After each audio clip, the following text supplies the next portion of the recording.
అందరికీ నమస్కారం. Sridhar Raj YouTube channel కి స్వాగతం.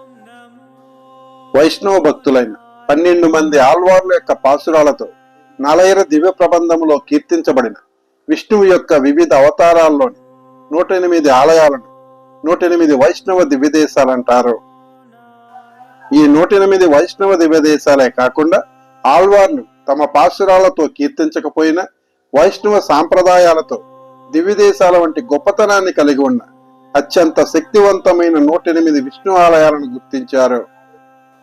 హిందూ పురాణాలలోను ఇతిహాసాలలోను ఈ ఆలయాల యొక్క ప్రస్తావన ఉన్నందువలన ఈ 108 ఆలయాలు కూడా 108 వైష్ణవ దివ్యదేశాలంత ప్రఖ్యాతి చెందినవే. ఈ 108 ఆలయాలు మహావిష్ణువు మనసుకు నచ్చి నివాసం ఉన్న స్థలాలు కనుక వీటిని 108 అభిమాన దేశాలు లేక అభిమాన క్షేత్రాలని పిలుస్తున్నారు. ఈ వీడియోలో మనం ఈ 108 అభిమాన క్షేత్రాలలో 56వ క్షేత్రమైన తమిళనాడు రాష్ట్రంలోని రామేశ్వరంలో గల కోదండరామస్వామి ఆలయాన్ని చూస్తాము.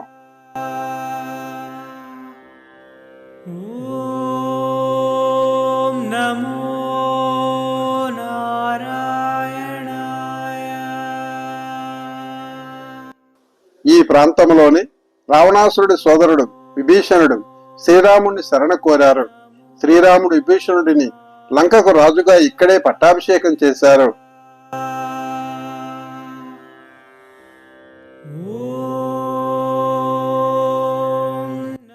ఈ ఆలయ గర్భగుడిలో శ్రీరాముడు, లక్ష్మణుడు, సీత, హనుమంతుడు మరియు విభీషణుడి యొక్క విగ్రహాలు కలవు.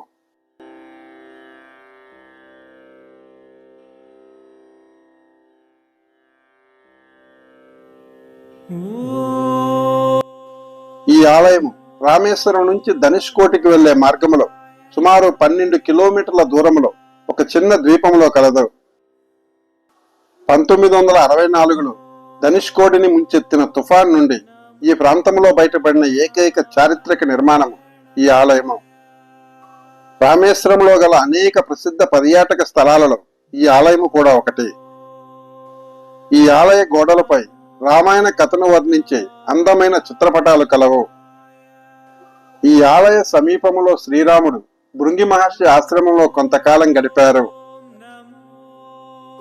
రామేశ్వరం నుంచి ధనుష్కోటికి వెళ్లే ఆటోలు, కార్లు ఈ ఆలయం వద్దకు వస్తాయి. బస్సులో గాని వస్తాయి. 1 కిలోమీటర్ ముందు దిగి ఈ ఆలయం వరకు వేసిన రోడ్డు పైన ఆటోలో గాని నడిచి గాని రావచ్చు. ఈ ఆలయం ఎల్లప్పుడూ రద్దీగానే ఉంటుంది.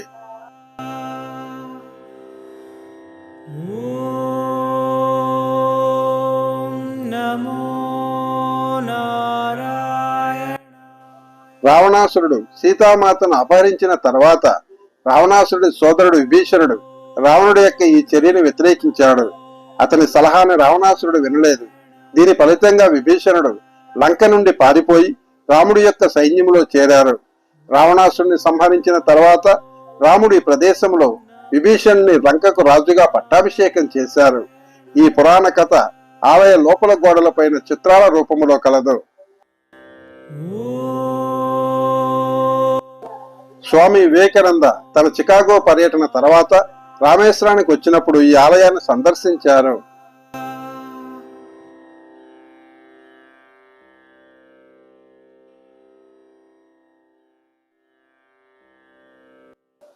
ఈ ఆలయంలో శ్రీరాముని యొక్క మందిరముతో పాటు గరుత్మంతుడికి, శ్రీ రామానుజ స్వామికి ప్రత్యేక మందిరాలు కలవు.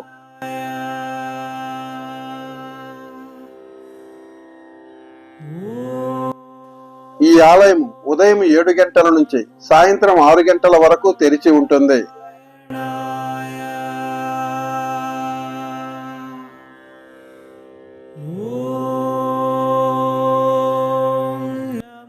దుష్టులకు దూరంగా ఉండాలని, ధర్మబద్ధమైన జీవితాన్ని గడపాలని కోరుకునేవారు, ఉద్యోగాల్లో పదోన్నతులను ఆశించేవారు ఈ ఆలయంలోని రాముణ్ణి ప్రార్థించి ఫలితాన్ని పొందుతున్నారు.